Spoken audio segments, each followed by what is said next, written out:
Hello friends, welcome back to this channel. Akshata का आपके साथ स्वागत है आप सभी का आपके अपने इस चैनल में। आज है गाइस 21 नवंबर 2022। तो जितने भी इंपॉर्टेंट क्वेश्चंस आज के बनते हैं वो सारे हम लोग इस लेक्चर के अंदर डिस्कस करने वाले हैं। जैसा कि आज का थंबनेल आप लोग देख रहे होंगे, इसके बारे में भी हम लोग लास्ट में डिस्कस करेंगे।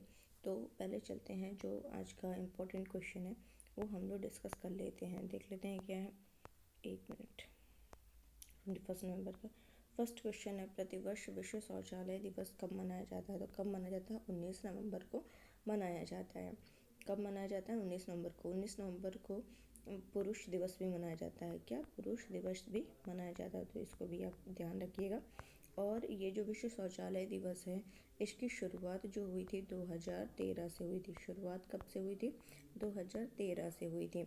और इसकी थीम क्या रखी गई है इस बार की?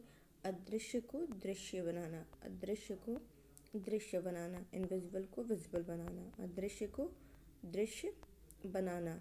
ये इस बार की क्या रखी गई है? थीम रखी गई है। अच्छा, इसको सुन करके आपको कुछ याद आया होगा कि किसी और की भी चीज़ की ये थीम रखी गई है। वो रखी गई है वर्ल्ड वाटर डे की, यानी कि विश्व जल दिवस की थीम। विश्व जल दिवस जो कि 22 मार्च को मनाया जाता है। विश्व जल दिवस जो कब मनाया जाता है? 22 मार्च को। उसकी भी थीम रखी गई है क्या? अदृश्य को दृश्य बनाना। तो इतना तो आपको क्लियर हो गया होगा। ये जो एसडीजी में हमारे जो 17 लक्ष्य हासिल करने का लक्ष्य रखा गया है 2030 तक रखा गया है, तो उसमें जो SDG 6 नंबर है, SDG 6 क्या कहता है? SDG 6 स्वच्छता और जल की समस्या, स्वच्छता और जल की समस्या को दूर करना। ठीक है, जल की बात यहाँ पर की गई है SDG 6। तो यहाँ पर इस चीज़ की बात की गई है। नेक्स्ट क्वेश्चन है, निम्न में से किन्हें GI टैग प्रदान किया गया है? निम्न में से किसे GI टैग प्रदान किया गया है? तो चलिए देख लेते हैं किसे GI टैग प्रदान किया गया है। GI टैग, एक मिनट, ये क्वेश्चन है आपका, किन्हें GI टैग प्रदान किया गया है? तो आपका ऑप्शन है क्या?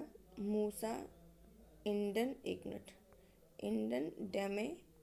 इंडन डेमेनेंसिस, निकोबारी होदी और जिंजीबार। निकोबारी होदी और जिंजीबार।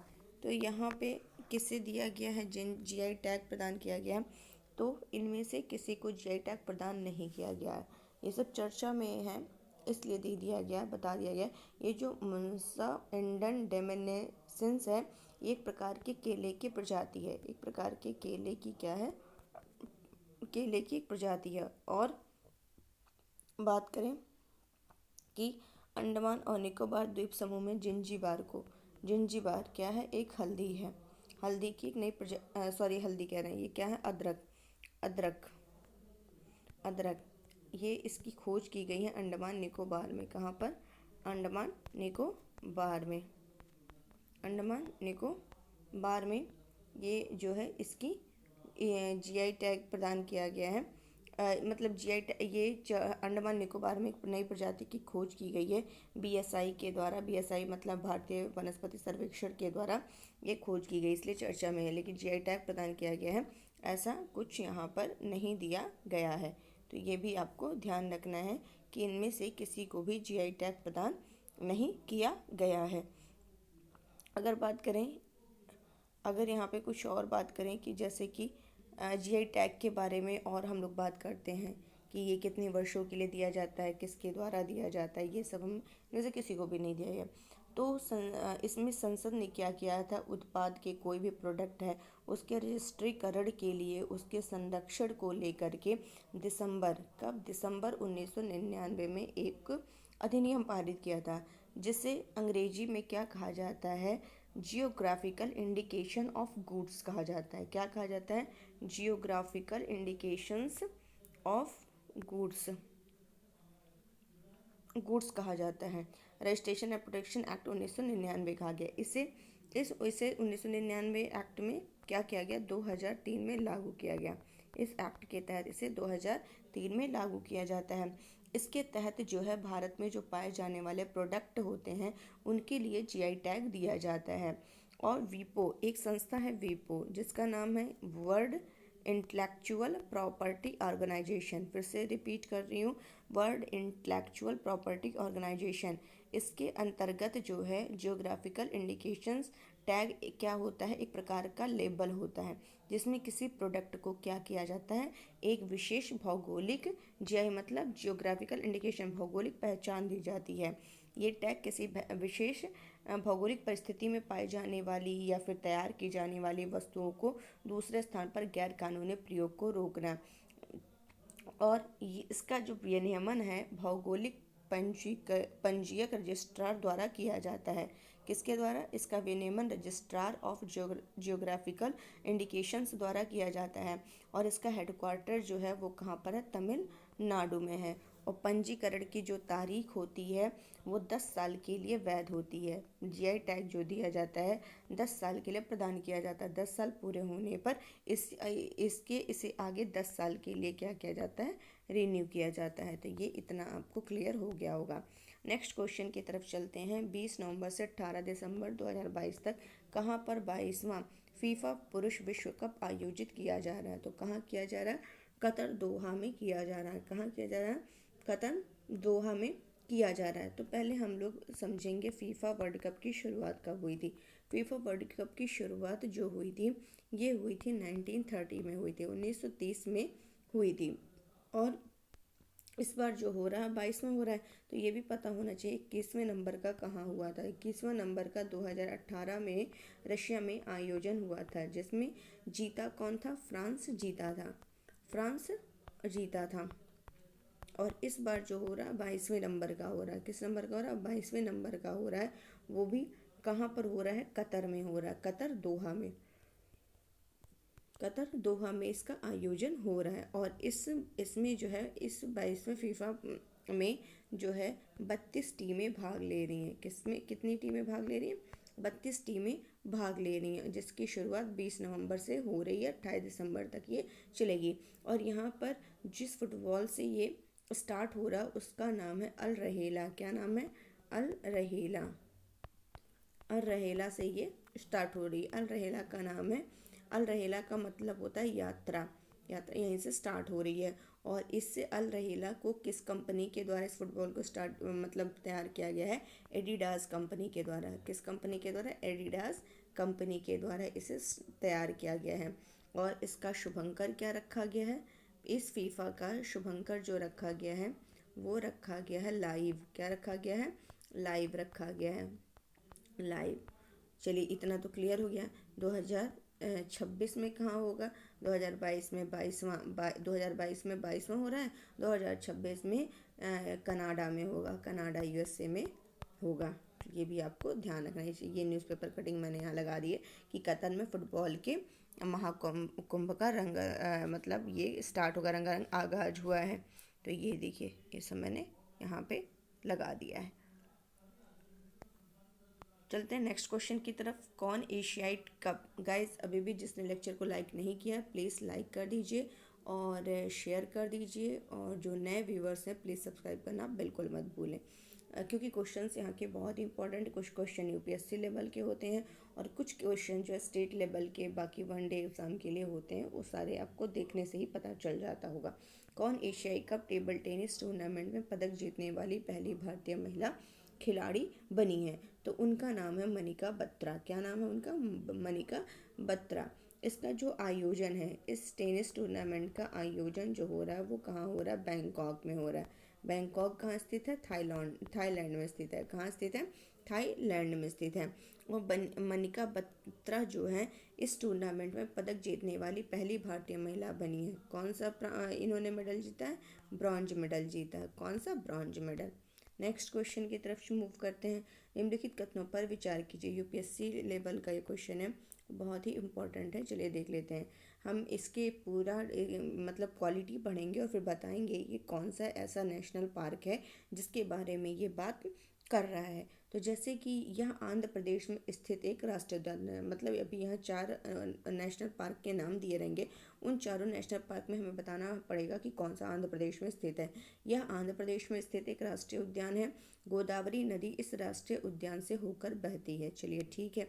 थर्ड है क्या, राष्ट्रीय उद्यान पूर्वी घाट में मौजूद है, और ये भी देखना पड़ेगा कि वो जो है पूर्वी घाट में है ऐसा जो है राष्ट्रीय उद्यान, तो वो जो स्टेट होगा मतलब वो जो उद्यान होगा वो आपको ध्यान के हिसाब से देखना पड़ेगा कहाँ पर है। और ये उपयुक्त कथन में से किस का सर्वोत्तम उदाहरण है, तो ऑप्शन चलिए देख लेते हैं। अंशी, अंशी राष्ट्रीय उद्यान, और यहाँ पे क्या बोला है कि आंध्र प्रदेश में स्थित है। अंशी जो है आपका कर्नाटक में स्थित है, कहाँ पर स्थित है, कर्नाटक में स्थित है। और फिर क्या है, फिर आपका क्या कह रहा है, मूल ब्रेम, मूल ब्रेम राष्ट्रीय उद्यान। और एक फिर क्या है आपका कि मृगब्रनी राष्ट्रीय उद्यान, तो इसमें से कोई नहीं है, लास्ट है पापीकोंडा राष्ट्रीय उद्यान जो कि आंध्र प्रदेश में स्थित है। पापीकोंडा नेशनल पार्क आंध्र प्रदेश के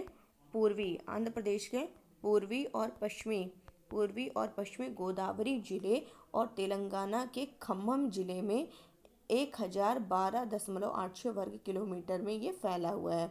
और इसे पापीकोंडा को 2008 में राष्ट्रीय उद्यान घोषित किया गया है। और मृगब्रनी जो राष्ट्रीय उद्यान है ये तेलंगाना में है, कहाँ पर है, तेलंगाना में है, ये भी आपको ध्यान रखना है। चलते हैं नेक्स्ट क्वेश्चन की तरफ।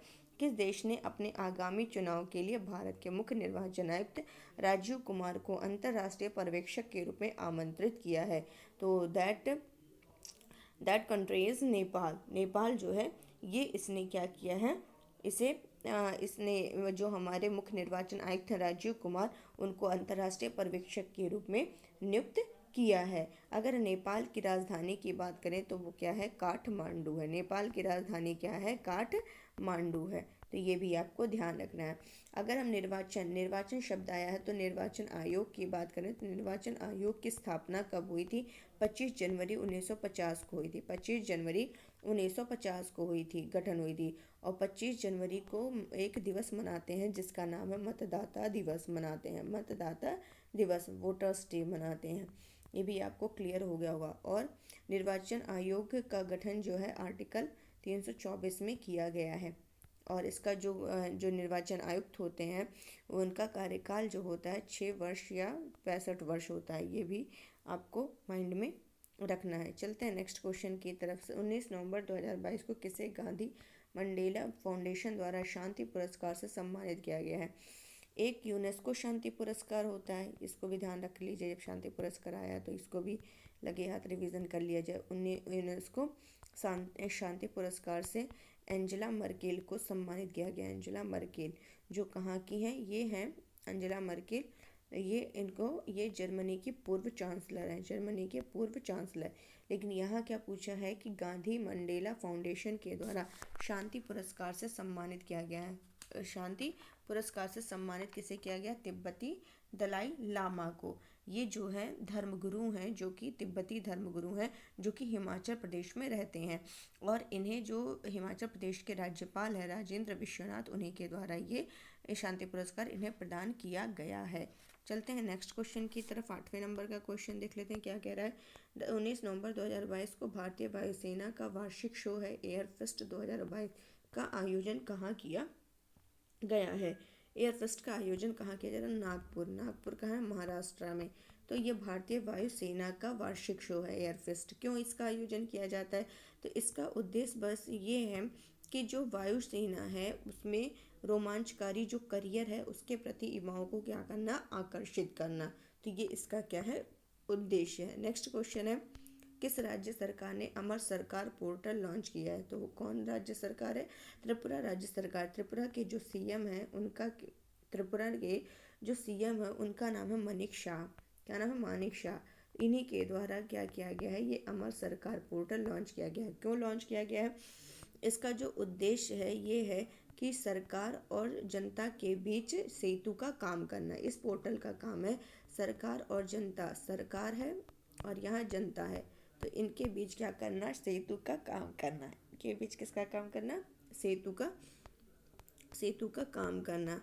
यानी सरकार के द्वारा जो भी योजनाएं चलाई जाएं उनका जनता तक लाभ पहुंच सके, यही इस पोर्टल का क्या है, पोर्टल का उद्देश्य है। तो ये आपको क्लियर हो गया होगा। एक त्रिपुरा के द्वारा एक योजना कुछ दिन पहले स्टार्ट की गई थी, मैं फिर से रिवीजन करवा दे रही हूँ आपका। सीएम मतलब मुख्यमंत्री, मुख्यमंत्री चाश्रमी, मुख्यमंत्री चाश्रमी कल्याण कल्याण प्रकल्प योजना, कल्याण प्रकल्प योजना ये स्टार्ट की गई थी त्रिपुरा सरकार के द्वारा। और एक रेखा है शून्य सीमा रेखा, शून्य सीमा रेखा, ये किन दो के बीच है? बांग्लादेश और त्रिपुरा के बीच है, बांग्लादेश और त्रिपुरा के बीच है शून्य सीमा रेखा। तो ये भी बहुत इंपॉर्टेंट है, ये आपको ध्यान रखना है। अभी भी जिसने लेक्चर को लाइक नहीं किया प्लीज़ लाइक कर दीजिए, और हमारे टेलीग्राम चैनल और जिसे भी हमारे इंस्टाग्राम से जुड़ना है वो जा करके जुड़ सकता है। इन सभी की लिंक आपको इस चैनल के डिस्क्रिप्शन बॉक्स में मिल जाएगी। आज का लास्ट क्वेश्चन है, किसे निर्वाचन आयुक्त के रूप में नियुक्त किया गया है? किसे निर्वाचन आयुक्त के रूप में नियुक्त किया गया है? तो अरुण गोयल को। जो निर्वाचन आयुक्त होता है इसमें एक अध्यक्ष होते हैं और 2 सदस्य होते हैं, एक अध्यक्ष और 2 सदस्य होते हैं। तो एक अध्यक्ष जो है वो है निर्वाचन आयुक्त हैं राजीव कुमार है। कौन है? राजीव कुमार हैं। और 2 सदस्य में एक हैं अनूप चंद्र पांडे। कौन है? अनूप चंद्र पांडे, अनूप चंद्र पांडे।